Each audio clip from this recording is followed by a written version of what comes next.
నమస్కారం శుభదినం కార్యక్రమానికి స్వాగతం. ఈనాటి కార్యక్రమంలో భాగంగా మనతో పాటు ఉన్నారు విశ్వవిద్యాలయ అగ్రశ్రేణి తొలి మహిళ జ్యోతిష్య వాస్తుశాస్త్ర పట్టభద్ర పంచాంగకర్త జ్యోతిష్య మహోపాధ్యాయ జ్యోతిష్య శాస్త్రంలో PhD గోల్డ్ మెడలిస్ట్ కూడా అయినటువంటి డాక్టర్ ఈట్పుగంటి పద్మజారాణి గారు మనతో పాటు ఉన్నారు. మరి నేటి రాశి ఫలాల వివరాలు వారి మాటల్లోనే అడిగి తెలుసుకుందాం. నేటి పంచాంగం. అమ్మ, మరి నేటి పంచాంగం తెలియజేస్తారా? 8/12/2024 శ్రీ క్రోధినామ సంవత్సర దక్షిణాయనం మార్గశిర మాసం శుక్లపక్షం ఆదివారం. సూర్యోదయం ఉదయం 6:35, సూర్యాస్తమయం సాయంత్రం 5:42, తిథి సప్తమి ఉదయం 9:44, నక్షత్రం శతభిషం సాయంత్రం 4:03, యోగాలు వజ్ర రాత్రి తెల్లవారుజామున 3:54, కరణం వణిజ ఉదయం 9:44, అలాగే విష్టి రాత్రి 8:55 వరకు, రాహుకాలం సాయంత్రం 4:19 నుంచి 5:42 వరకు, గుళికకాలం మధ్యాహ్నం 2:55 నుంచి 4:19 వరకు, యమగండం మధ్యాహ్నం 12:08 నుంచి 1:32 వరకు, అభిజిత్ ముహూర్తం ఉదయం 11:46 నుంచి 12:31 వరకు, దుర్ముహూర్తం సాయంత్రం 4:13 నుంచి 4:57 వరకు, అమృతకాలం ఉదయం 9:05 నుంచి 10:38 వరకు, వర్జన్ రాత్రి 10:09 నుంచి 11:40 వరకు. ఇది నేటి పంచాంగం. నేటి రాశి ఫలాలు. మేషరాశి.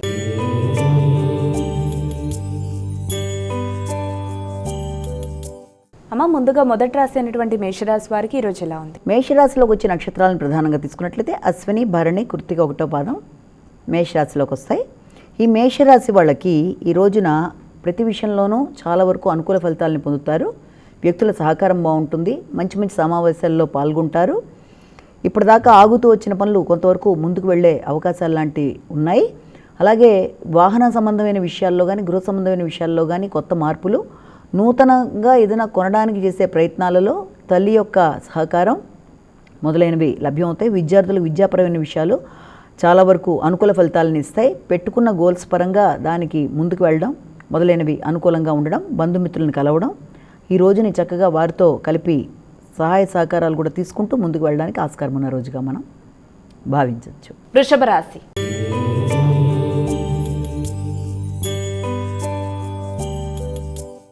అమ్మ, తదుపరి రాశి అయినటువంటి వృషభ రాశి వారికి ఈరోజు ఎలా ఉంది? వీరు ఎటువంటి పరిహారాలు పాటించాలి? వృషభ రాశిలోకి వచ్చిన నక్షత్రాలు తీసుకున్నట్లయితే మనం వృషభ రాశిలోకి కృత్తిక, రోహిణి, మృగశిర.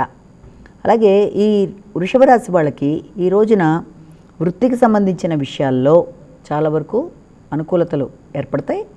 గౌరవం, శ్రమకి తగిన గుర్తింపు, అందరిలో మీ ప్రతిభకి గుర్తింపు మొదలైనవి గమనించుకునే అవకాశం లాంటిది అధికంగా ఉంటుంది. విద్యాపరమైన విషయాలలో విద్యార్థులకి అనుకూలంగా ఉంటుంది. నూతన గృహ మార్పు కొరకు చేసే ప్రయత్నాలు, విద్యార్థులకు విద్యా సంబంధమైన హాస్టల్ కొరకు చేసే ప్రయత్నాలు, ఇవన్నీ కూడా చాలా వరకు మిశ్రమ ఫలితాలను ఇస్తూ దాంట్లో వీరు సాధించడానికి చేసే ప్రయత్నాలు, కృషి మాత్రం అధికంగా ఉంటాయి. అలాగే దాంతోపాటుగా మీ యొక్క పెద్దలు అంటే మీ భాగస్వామికి సంబంధించిన పెద్దల సహకారం లాంటిది కూడా మీకు ఏర్పడే అవకాశం ఉంటుంది. వృత్తిపరమైన ప్రయాణాలకి, వృత్తిలో నూతన అభివృద్ధి కొరకు చేసే ప్రయత్నాలకి అవకాశం ఉన్న రోజుగా భావించవచ్చు. మిథున రాశి.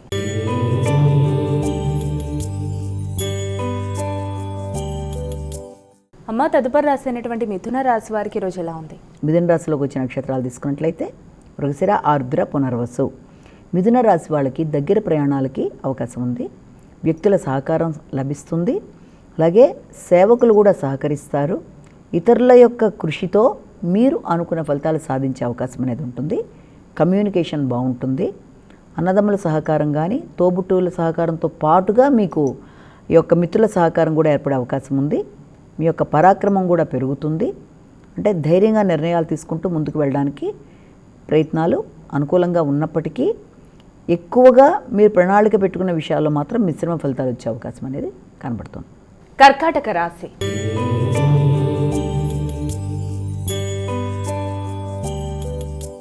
అమ్మ, తదుపరి రాశి అయినటువంటి కర్కాటక రాశి వారికి ఈరోజు ఎలా ఉంది? కర్కాటక రాశి వాళ్ళకి మీకు పునర్వసు, పుష్యమి, ఆశ్లేష.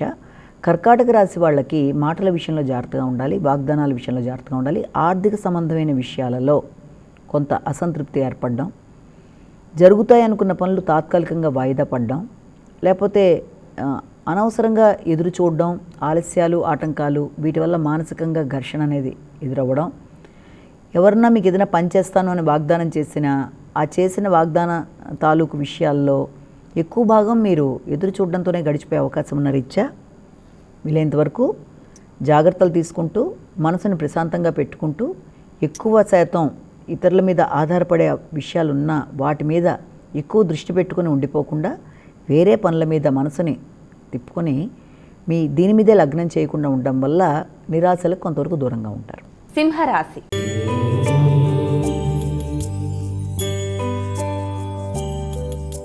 అమ్మ, ఇక సింహరాశి వారికి ఈరోజు ఎలా ఉంది? సింహరాశిలో వచ్చిన నక్షత్రాలు మక, పుబ్బ, ఉత్తర.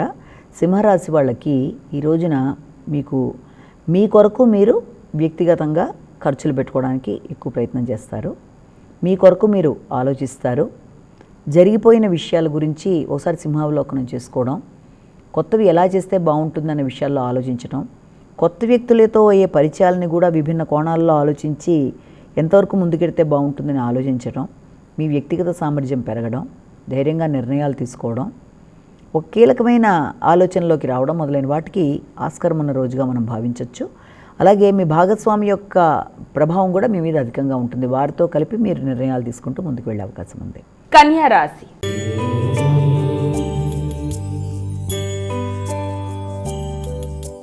అమ్మ, తదుపరి రాసినటువంటి కన్యా రాశి వారికి ఈరోజు రాశిఫలాలు ఏ విధంగా ఉన్నాయి? కన్యా రాశి వాళ్ళకి ఈ యొక్క ఉత్తరహస్త చిత్త కన్యా రాశి వాళ్ళు, కన్యా రాశి వాళ్ళకి స్థిరాస్తుల మీద పెట్టుబడుల కోసం ఆలోచనలు అధికం చేస్తారు. వచ్చిన ఆదాయాన్ని మీరు ఖర్చు పెట్టే విధానంలో ప్రణాళికకి వ్యతిరేకంగా వెళ్ళే అవకాశాలు ఉన్న రీత్యా, అనవసరమైన ఖర్చులకు అవకాశం ఉన్న రీత్యా జాగ్రత్తగా ధనాన్ని ఖర్చు పెట్టే విధానం మీద ఎక్కువ దృష్టి కేటాయించాలి.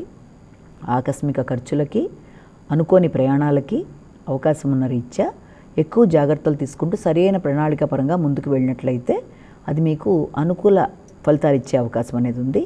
అలాగే రోగనిరోధక శక్తిని పెంచుకోవాల్సిన అవసరం కూడా కనబడుతోంది. మీ మీద మీకు వ్యక్తిగత శ్రద్ధ అవసరం. తులారాశి.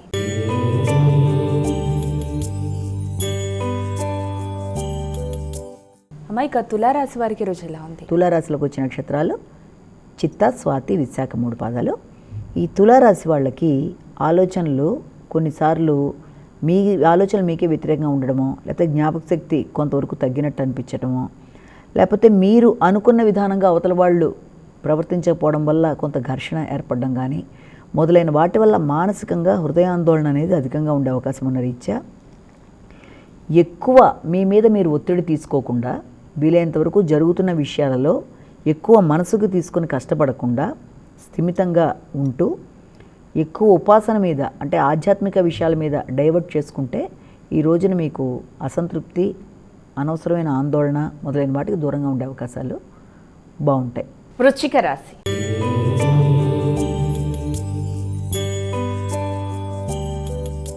అమ్మ, ఇక వృశ్చిక రాశి వారికి ఈరోజు ఎలా ఉంది? వృశ్చిక రాశిలోకి వచ్చిన నక్షత్రాలు విశాఖ, అనురాధ, జ్యేష్ఠ. ఈ వృశ్చిక రాశి వాళ్ళకి వృత్తిపరంగా నూతన బాధ్యతలు, వృత్తిలో అధికారుల ఒత్తిడితో కూడిన ఇబ్బందులు, సమయానికి ఇచ్చిన పని పూర్తి చేయకపోవడం వల్ల అనవసరమైన వ్యక్తిగత ఘర్షణలు ఉండే అవకాశం ఉన్న రీత్యా మీ వృత్తి మీద మీరు దృష్టి పెట్టుకోవడం, ఇతరులతో మాట పడకుండా పనిని ముందే చేసి దాన్ని అందించడం, అలాగే వృత్తిలో ఎదురవుతున్న అధిక బాధ్యతలు, కొత్త పరిచయాలని వీలైనంత వరకు చక్కగా వ్యవహరించి దాన్ని నిలబెట్టుకుని ముందుకెళ్ళడం మొదలైనవి చేయాలి. అలాగే తల్లి యొక్క ఆరోగ్యం కూడా అనుకూలంగా ఉంటుంది. కుటుంబ వ్యవహారాల మీద, వృత్తిపరమైన విషయాల మీద రెండింటినీ సమన్వయపరుచుకొని ముందుకు వెళ్ళే విధానంలో కొంత ఘర్షణ ఉన్నప్పటికీ దాన్ని చక్కగా మీరు అధిగమిస్తూ ముందుకు వెళ్ళగలరు. ధనస్సు రాశి.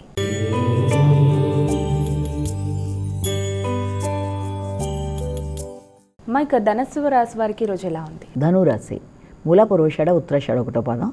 ధనస్సు రాశి వాళ్ళకి ఈ రోజున దగ్గర ప్రయాణాలకి అవకాశం ఉన్నప్పటికీ కూడా విద్యార్థులకి విద్యా సంబంధమైన విషయాలలో ముఖ్యంగా, అంటే ఏదన్నా ఉన్నత విద్య కొరకు ప్రయత్నం చేసే విద్యార్థులకి, విద్యాపరమైన విషయాల్లో దూర ప్రయాణాల కొరకు ప్రయత్నం చేసే విద్యార్థులకి, దూర ప్రదేశాల్లో ప్రయత్నాలు చేసే విద్యార్థులకి ఇవన్నీ కూడా చాలా వరకు ఒక కీలకమైన నిర్ణయం తీసుకునే పరిస్థితిలోకి తీసుకురావడం, అంటే ఏ రకమైన విద్యలోకి వెడితే బాగుంటుంది అనే మొదలైన చర్చల విషయంలో పెద్దలు, గురువుల యొక్క సలహా సహకారాలు తీసుకోవడానికి ఆస్కారం ఉన్న సమయంగా కూడా మనం భావించవచ్చు. అలాగే మీరు చేస్తున్న ఈ ప్రయాణాలు, తీసుకుంటున్న ప్రాజెక్ట్స్, విద్యా సంబంధమైన విషయాల్లో సహకారాలు అవన్నీ కూడా చాలా వరకు మీకు అనుకూలంగా ఉండే అవకాశం అనేది కనబడుతుంది. మకర రాశి.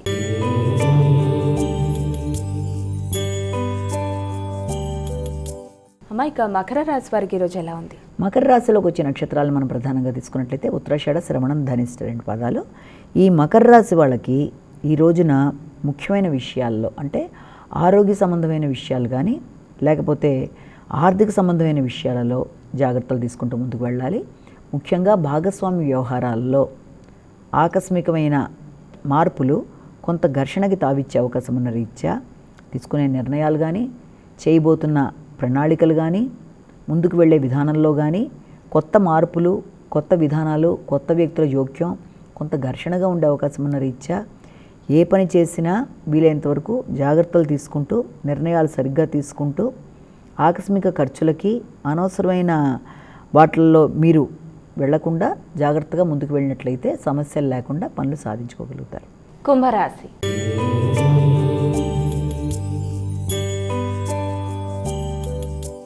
అమ్మాయిక కుంభరాశి వారికి ఈరోజు రాశి ఫలితాలు ఏ విధంగా ఉన్నాయి? కుంభరాశిలోకి వచ్చిన నక్షత్రాలు తీసుకున్నట్లయితే మనకి ముఖ్యంగా ఈ యొక్క ధనిష్ట, శతవిషం, పూర్వభద్ర 3 పాదాలు. వీళ్ళకి ఈ రోజున సాంఘిక సంబంధాలు బాగుంటాయి. సాంఘిక సంబంధాలతో పాటుగా ముఖ్యంగా నూతన ప్రయత్నాలు, మీ కష్టానికి తగిన ప్రతిఫలం, దూర ప్రదేశాల్లో మీరు చేస్తున్న పనులకి అంటే మీరు పడుతున్న కష్టానికి మీ వృత్తిపరంగా కావచ్చు ఎలాగైనా సరే దానికి తగిన గుర్తింపు, గౌరవం, అలాగే కళాకారులకి సంబంధించి నూతన అవకాశాలు మొదలైనవి అనుకూలంగా ఉంటాయి. భాగస్వామి వ్యవహారాల్లో కూడా కొన్ని కీలక నిర్ణయాలు తీసుకుంటారు. వివాహం కొరకు ప్రయత్నం చేసేవారు కూడా వివాహానికి సంబంధించిన విషయాల్లో కొన్ని చర్చలు లాంటివి జరిగే అవకాశాలు కనబడుతున్నాయి. మీనరాశి.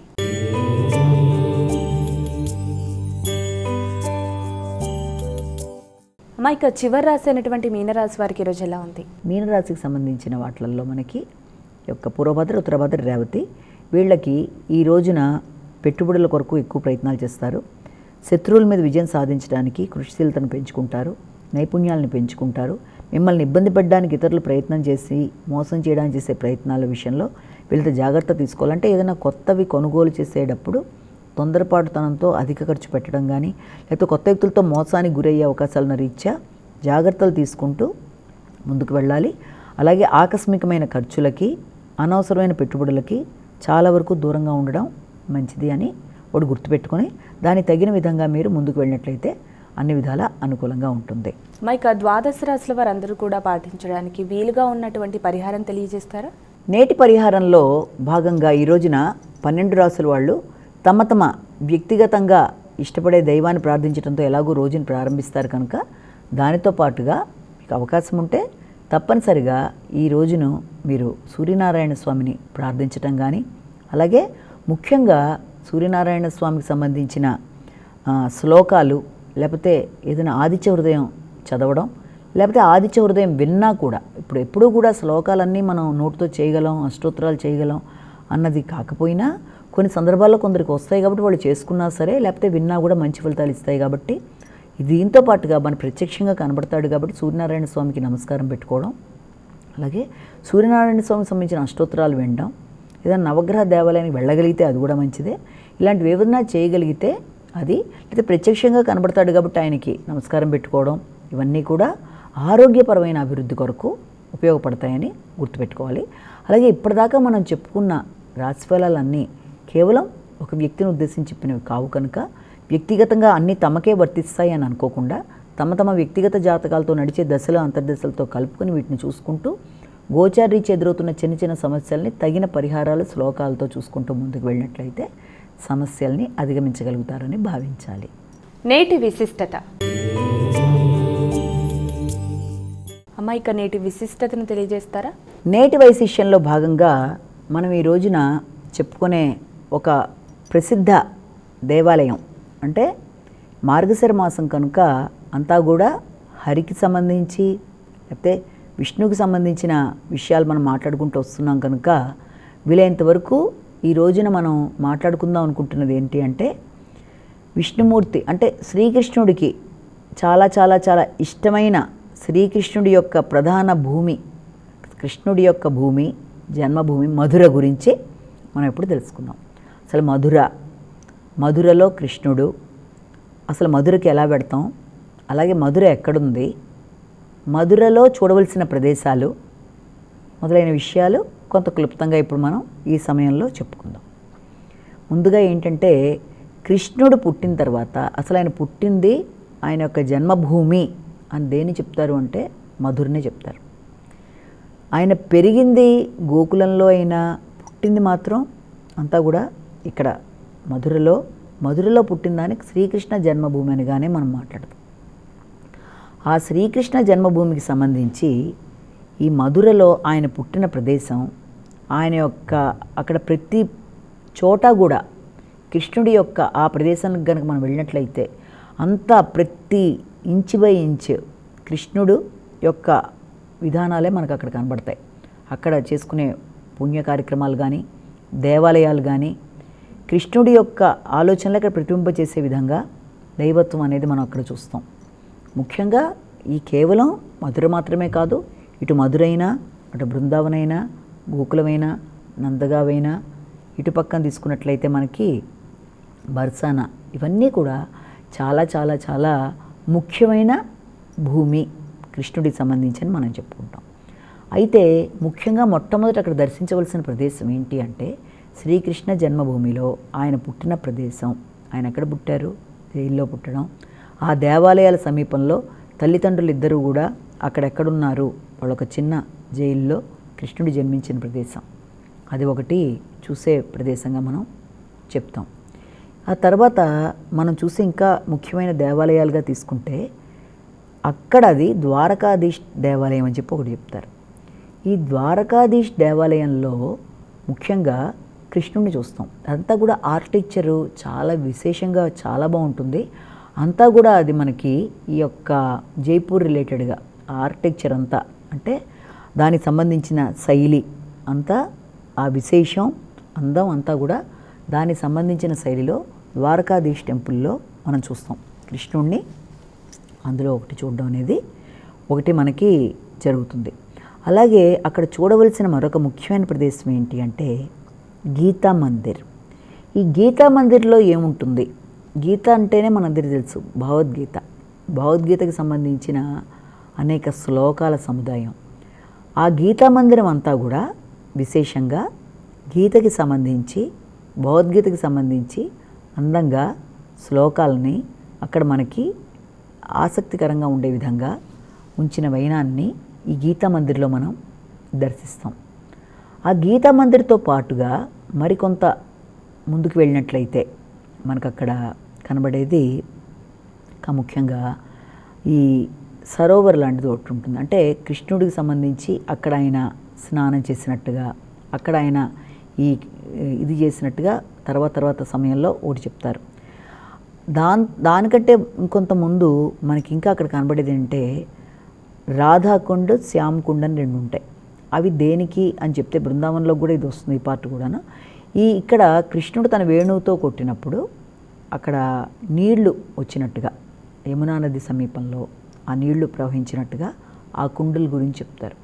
అది ఒకటి విశేషమైన ప్రదేశంగా కూడా చెప్తారు. అలాగే దానికి ఒక 22 కిలోమీటర్లు దాదాపుగా ఈ ప్రదేశం దూరంలో మనకి గోవర్ధన కొండ కూడా వస్తుంది. ఈ గోవర్ధన కొండకి సమీపంలో ఏంటి దీని యొక్క విశేషం అని కనుక తీసుకున్నట్లయితే ఈ ప్రదేశం గోవర్ధన కొండ అనే దాన్ని కృష్ణుడు తన చిటికిన వేలుతో ఎత్తిన ప్రదేశంగా చెప్తారు. ఎందుకంటే ఇంద్రుడితో ఆయనకైన వాగ్వాదంలో ఆయన పంటలన్నీ కూడా ఇబ్బంది పెట్టడానికి ఇంద్రుడు కురిపించిన వర్షాల వల్ల వారం రోజుల పాటు అక్కడ ప్రజలందరూ కూడా ఇబ్బంది పడుతుంటే అందరినీ రక్షించడానికి శ్రీకృష్ణుడు తన చిటికిన వేలుతో గోవర్ధన పర్వతాన్ని ఎత్తాడు అన్న విధానం మనందరికీ తెలుసు. దానికి సంబంధించిన గోవర్ధన కొండ అనేది ఇక్కడికి సమీపంలోనే చెప్తారు. అంటే ఇవన్నీ దగ్గరగానే ఉంటాయి. ఈ మధురకి 10 కిలోమీటర్ల దూరంలో గోకులం, అలాగే దానికి ఇంకొంత దూరంలో మనకి బృందావనం, అన్నీ దగ్గర ప్రదేశాలు అయినా దేనికి సంబంధించి చూడవలసిన ప్రదేశాలు అందులో కొన్ని విశేషంగా ఉంటాయి అన్నది ఇదొకటి. అలాగే ఇదే ప్రదేశంలో మధురకు సంబంధించిన మ్యూజియం ఒకటి ఉంటుంది. ఆ మ్యూజియంలో ఏముంటాయి? అప్పటి కాలంలో వస్తువులు కానీ, ఆకృతులు కానీ, విశేషాలు కానీ, అప్పుడు వాడినవి కానీ, అప్పటి రాచరికంలో జరిగిన ఈ యొక్క నాణ్యాలు కానీ, అంటే ఆ మ్యూజియంలో అంతా కృష్ణుడికి సంబంధించిన రకరకాల విషయాలని భద్రపరిచిన భాండాగారంగా చెప్తారు. అంటే జనరల్గా మనం ఎక్కడికన్నా ఒక ప్రదేశాన్ని చూడడానికి వెళ్ళినప్పుడు దానికి సంబంధించినవన్నీ కూడా ఏదో ఒక చోట నిక్షిప్తమై ఉంటాయి. పూర్వకాలంలో అన్నీ ఇప్పుడు మనకి కనబడడం కష్టం కనుక. కాబట్టి అలాంటిది మధురకి సంబంధించిన మ్యూజియం అనేది, అది కూడా అన్ని విషయాల్ని భద్రపరిచిన ఒక మంచి భాండాగారంగా చెప్పుకుంటారు. కాబట్టి అది ఒకటి విశేషం, చెప్పుకోవాల్సిన ప్రదేశంగా చెప్తాం. అలాగే ఇంకొక టెంపుల్ కూడా ఏంటంటే గోవర్ధన టెంపుల్ అని చెప్పి ఇంకొకటి కూడా అక్కడ విశేషంగా చెప్తారు. ఆ ప్రదేశంలో ఏం చూస్తామంటే కృష్ణుడి యొక్క లీలలకు సంబంధించినవి ఇవి చూడడం అనేది ఒకటి చెప్తారు.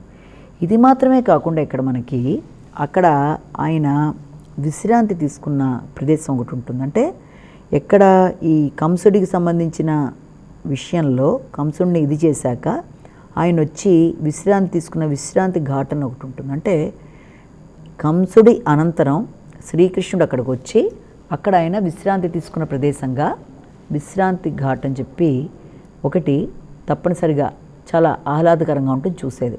ఇక దీంతోపాటు కన్స్ భవనంలాగా ఒకటి ఉంటుంది. అది చాలా పురాతనమైపోయింది. అక్కడే వీళ్ళ తల్లిదండ్రులను ఇబ్బంది పెట్టాడు కాబట్టి అయినా కన్స్ కోట దాని పేరు. అంటే ఇలా చాలా ప్రదేశాలు మధురలో ఉన్నాయి. అంటే కృష్ణ జన్మభూమి అనేది అన్నిటికంటే ప్రధానం. కృష్ణుడి లీలలనేవి ప్రధానం. కృష్ణుడి యొక్క తల్లిదండ్రులు బంధించబడ్డ ప్రదేశంగా, పుట్టిన ప్రదేశంగా, ఆయన యొక్క అన్నీ అక్కడి నుంచి. కాబట్టి ఇదొకటి మనం చూడవలసిన అతి ముఖ్యమైన ప్రదేశం. కాబట్టి తప్పనిసరిగా మధుర వెళ్ళినప్పుడు ఈ ప్రదేశాలన్నీ చూడడానికి అవకాశం ఉంటే ప్రయత్నం చేయండి. హరి ఓం, నమస్కారం. మరి వీక్షించారుగా, ఇది ఇవాల్టి శుభదినం కార్యక్రమం. రేపటి కార్యక్రమంలో మళ్ళీ కలుద్దాం. అంతవరకు సెలవు, నమస్కారం.